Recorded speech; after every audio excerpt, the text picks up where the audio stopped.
और तुम्हारे लिए कलेवा परोस दिया है, तुम्हारा प्रिय दही भात और राजभोग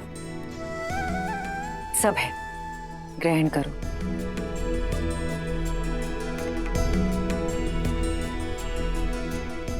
माँ, सीता का है, भोर की पूजा समाप्त नहीं हुई। रघुकुल की चारों पुत्र वधु भोर से ही तट पे हैं। महर्षि मुद्गल के कहे अनुसार छठी मैया की पूजा कर रही हैं।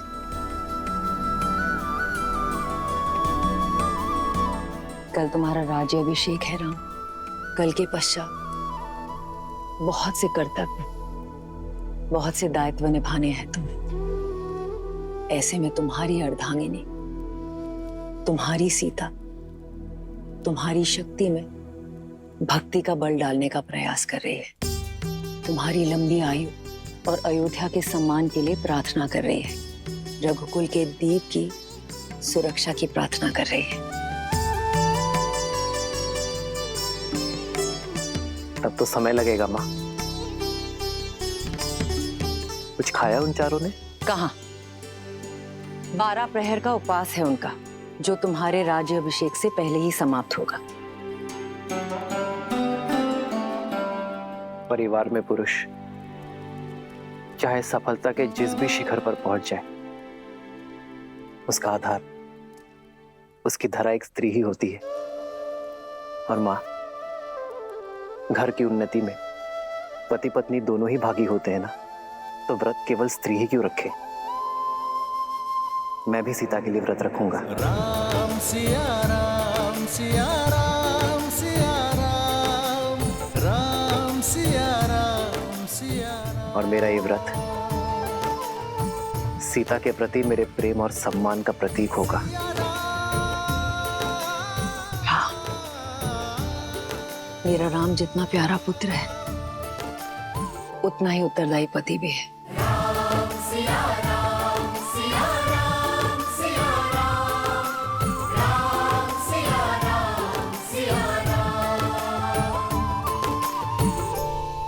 प्रणाम ऋषिवर।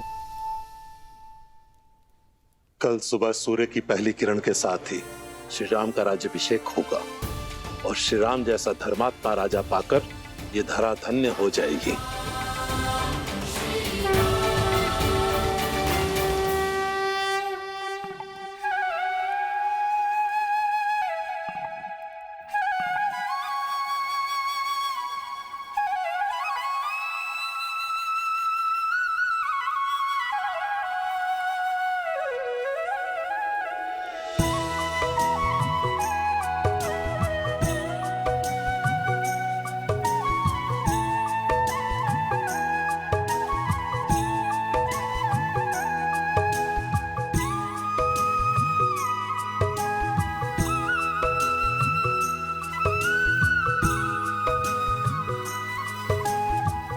हमारे कारण इन्हें भी प्रातः उठकर आना पड़ा। बेचारे, लगता है अभी भी मीठी निद्रा के स्वप्न देख रहे हैं।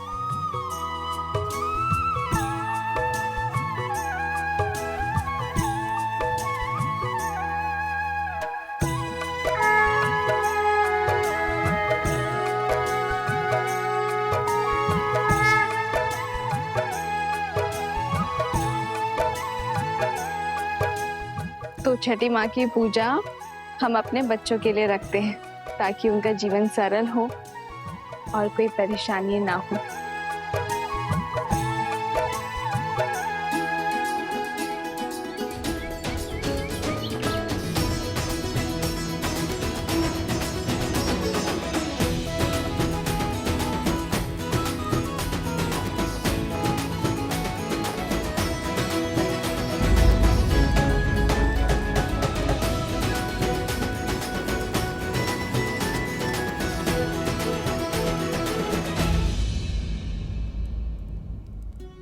पिछले 14 वर्ष से हमें जिस दिन का इंतजार था, तुम उसका भाग नहीं बनना चाहती हो।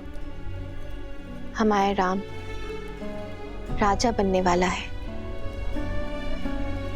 चलो के कई, ये समय बीती बातों का शोक मनाने का नहीं, आने वाली घड़ी के सुख में रंगने का है। आपको मुझ पर क्रोध नहीं आता? इस समय भी आप मुझे अपना दोषी नहीं मानती? कैकेयी दीदी, वनवास में जाने से पूर्व स्वयं राम ने तुम्हें क्षमा कर दिया था और हमने भी आपको क्षमा कर दिया था। मुझे राम के प्रति तुम्हारे प्रेम में न पहले कोई संदेह था न है।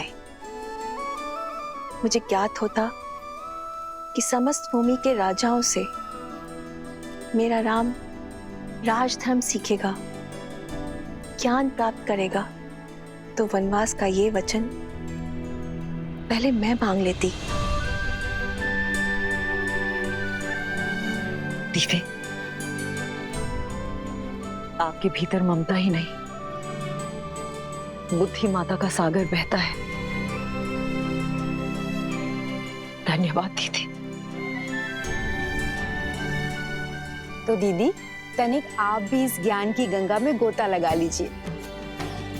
भूल का भार छोड़िए और पुत्र के राजाभिषेक में चलिए। सियावर रामचंद्र की, सियावर रामचंद्र की, सियावर रामचंद्र की, सियावर रामचंद्र की।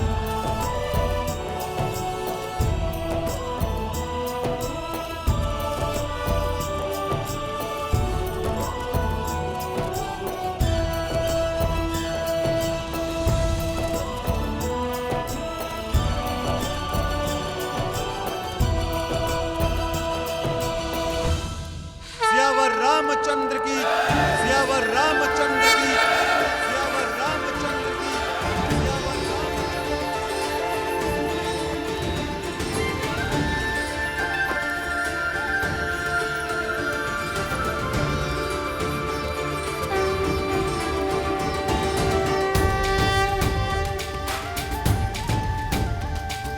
श्री रामचंद्र कृपालु भजु मन हरण भव भय दारुणम।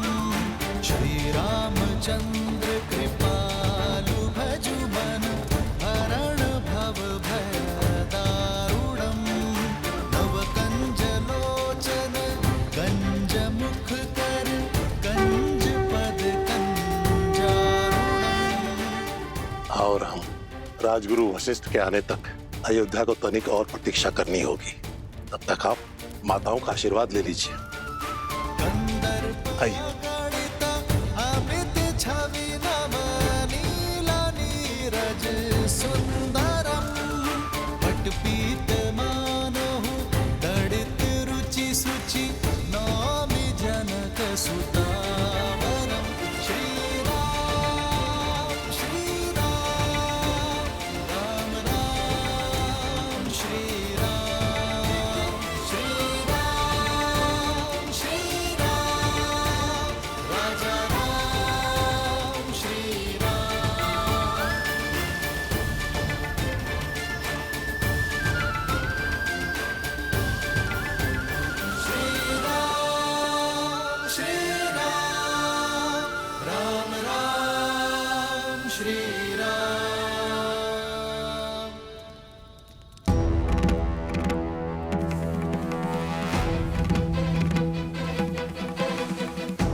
महर्षि पराशर, नक्षत्रों से उलझने के लिए अभी बहुत समय है।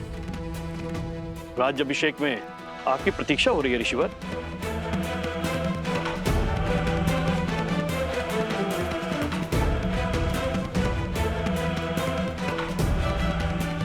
आप इतने गंभीर क्यों हैं ऋषिवर?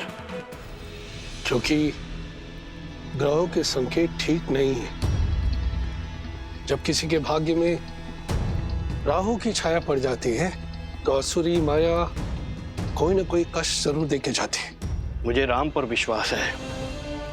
यदि भाग्य में संघर्षों का भंवर है तो वो भी स्वीकार है, और मुझे विश्वास है कि अयोध्या के नए राजा इस भंवर से भी अवश्य पार होंगे। एक राजा के जीवन का संघर्ष उसकी संपूर्ण प्रजा को भोगना पड़ता है। इस राज्य अभिषेक के समय की कुंडली में यह स्पष्ट है कि एक महाआसुरी शक्ति अयोध्या में प्रवेश करने वाली है।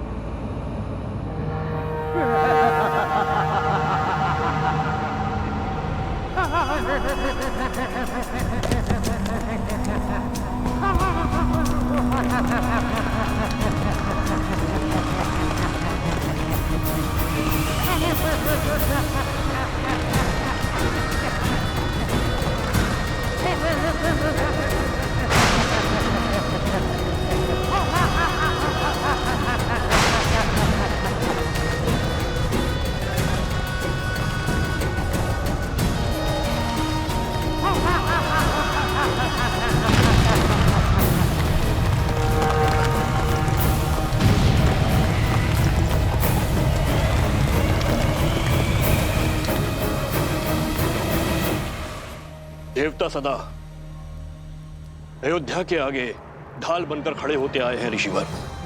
यदि कोई आसुरी शक्ति रामराज में प्रवेश करने की चेष्टा भी करेगी तो उसका सामना धर्म की शक्ति से होगा। आप आइए और राम को आशीर्वाद दीजिए। शुभ घड़ी में कुछ ही समय शेष है। आशा करता हूं कि इस बार भी आपके विश्वास की जय हो।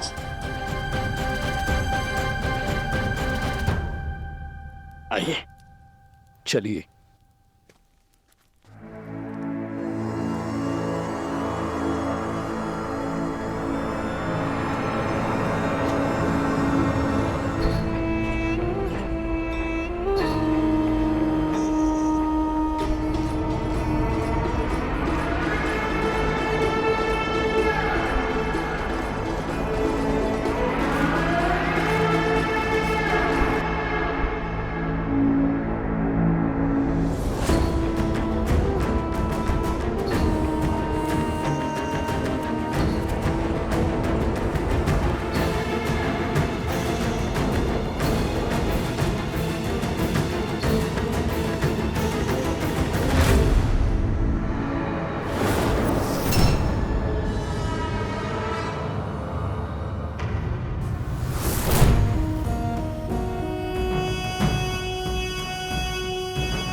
अरे शीघ्र चलो, आज अभिषेक का समय हो गया है।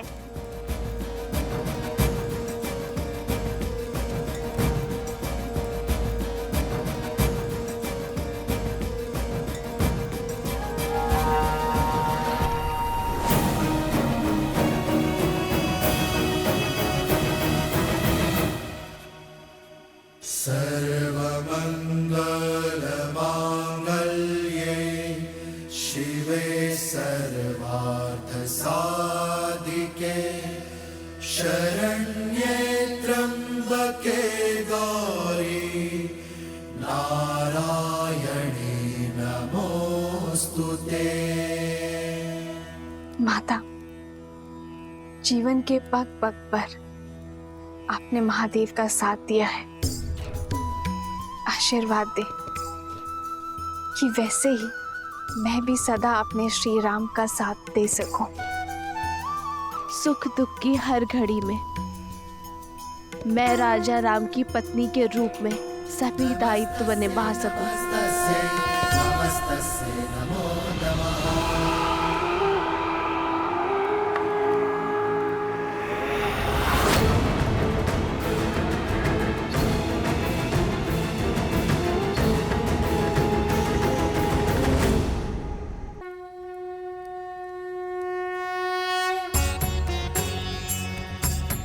राज्य अभिषेक न केवल एक रीति है बल्कि होने वाले राजा के पवित्र उत्तरदायित्वों के लिए पवित्र प्रारंभ है। रीति अनुसार मंगल बेला में सर्वप्रथम श्री रामचंद्र जी की देह को तेल विविध औषधियों के मर्दन से शुद्ध किया जाएगा।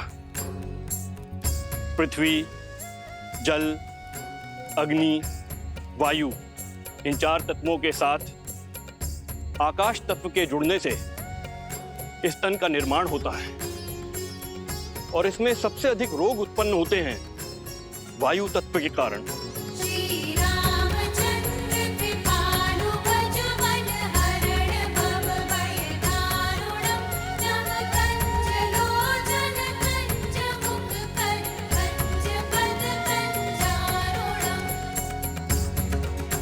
वायु न केवल चलने या कार्य करने की शक्ति है, बल्कि मन में उत्पन्न होने वाले विचारों की अभिव्यक्ति भी है। मन के मैल के कारण ही समस्त संसार में पाप, अपराध और दुराचार होते हैं। अतः मंत्रों से मन को बांधकर एवं तेल के मर्दन से वायु तत्व को शांत किया जाता है।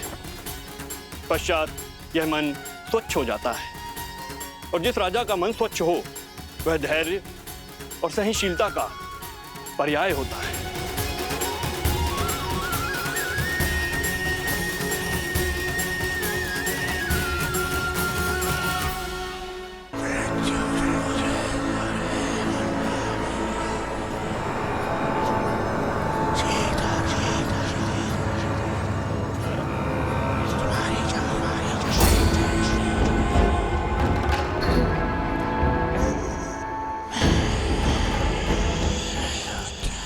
ना जाने कौन बड़बड़ाया जा रहा है, कानों में विचित्र स्वर आ रहा है, ना ही कुछ समझ में आ रहा है और ना ही कोई दिखाई दे रहा है। जाने कौन है जो पूजा भी नहीं करने दे रहा है।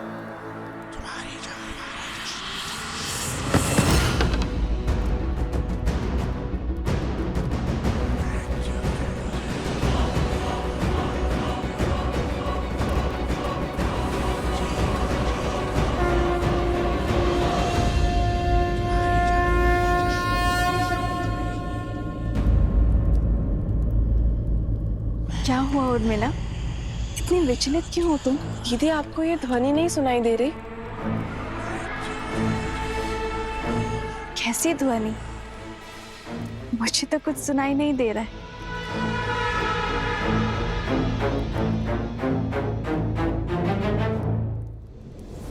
क्या ऐसे मेरी शक्ति, मेरी उपस्थिति का आभास तक नहीं है?